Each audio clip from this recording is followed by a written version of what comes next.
Assalamualaikum warahmatullahi wabarakatuh. Perkenalkan, nama saya Samartul Jannah dengan NIM 856671056.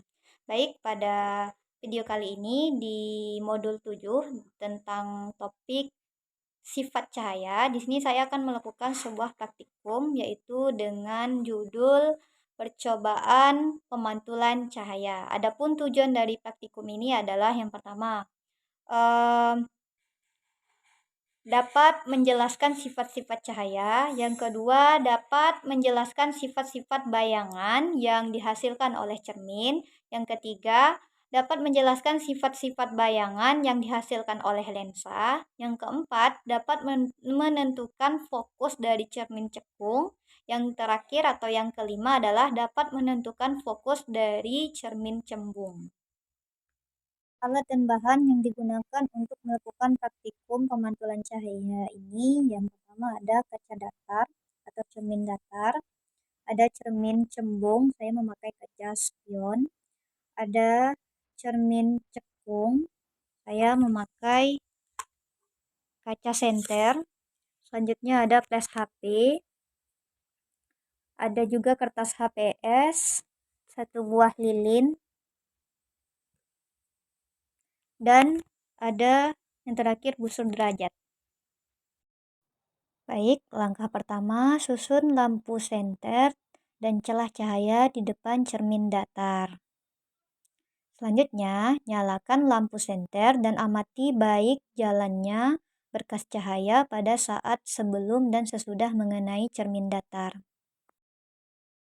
Selanjutnya, gambarkan jalan berkas sinar pada langkah kedua. Ukurlah besar sudut datang I dan sudut pantul R-nya menggunakan busur. Baik, selanjutnya letakkan sebuah lilin di depan cermin datar. Lalu, catat bagaimana sifat-sifat bayangan yang dibentuk oleh cermin datar tersebut. Mari kita amati.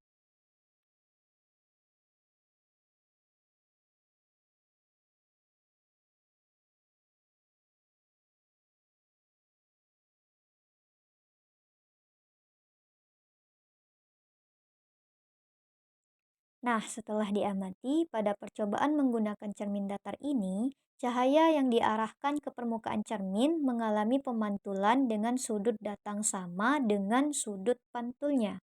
Berkas cahaya yang dipantulkan dengan arah teratur karena permukaannya rata. Dan bayangan benda terlihat sama besar dan tegak karena sifat pemantulannya teratur pada cermin datar ini.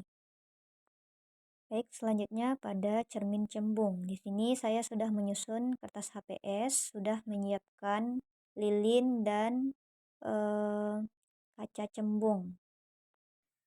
Jadi untuk percobaan pemantulan cahaya pada cermin cembung ini sama langkahnya dengan cermin datar tadi, di mana pada cermin cembung ini juga digambarkan jalannya berkas sinar pada langkah kedua sehingga sudut datang dan sudut pantulnya serta bayangannya yang terbentuk itu seperti apa.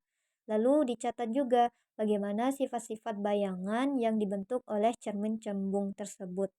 Selanjutnya percobaan pada cermin cekung. Langkahnya hampir sama juga dengan cermin datar dan cermin cekung tadi. Pada percobaan dengan cermin cembung, berkas cahaya yang datang dipantulkan menyebar. Perpanjangan sinar pantul tampak berkumpul di belakang cermin dan seolah-olah berasal dari titik fokus maya. Sedangkan sifat bayangan yang terbentuk dari cermin cembung, bayangannya itu maya, bayangannya tegak atau tidak terbalik, bayangannya lebih kecil. Nah, sedangkan pada percobaan menggunakan cermin cekung, cahaya yang datang ke permukaan cermin dipantulkan mengumpul atau disebut dengan konvergen menuju ke titik fokus. Ketika sinar sejajar, sumbu utama diarahkan ke cermin cekung. Sinar pantul bertemu tepat di titik fokus yang nyata. Untuk sifat bayangan yang dibentuk oleh cermin cekung, bayangannya nyata, bayangannya terbalik, dan bayangannya lebih besar. Baik, dari percobaan ini dapat Ditarik kesimpulan bahwa pada setiap pemantulan cahaya pada sebuah cermin datar, cembung, dan cermin cekung memiliki sifat-sifat cahaya yang berbeda pada setiap cerminnya. Jika cermin datar, maka akan memantulkan cahaya yang sama dengan cahaya yang datang sehingga diukur dengan busur derajat ukurannya sama. Sedangkan pemantulan cahaya pada cermin cembung menghasilkan bayangan yang sifatnya maya, tegak pada cermin, dan lebih kecil dari aslinya. Berbeda lagi dengan pemantulan cahaya pada cermin cekung. Sifat bayangan yang dihasilkan jika benda didekatkan maka terlihat tegak, semu, dan lebih besar dari aslinya.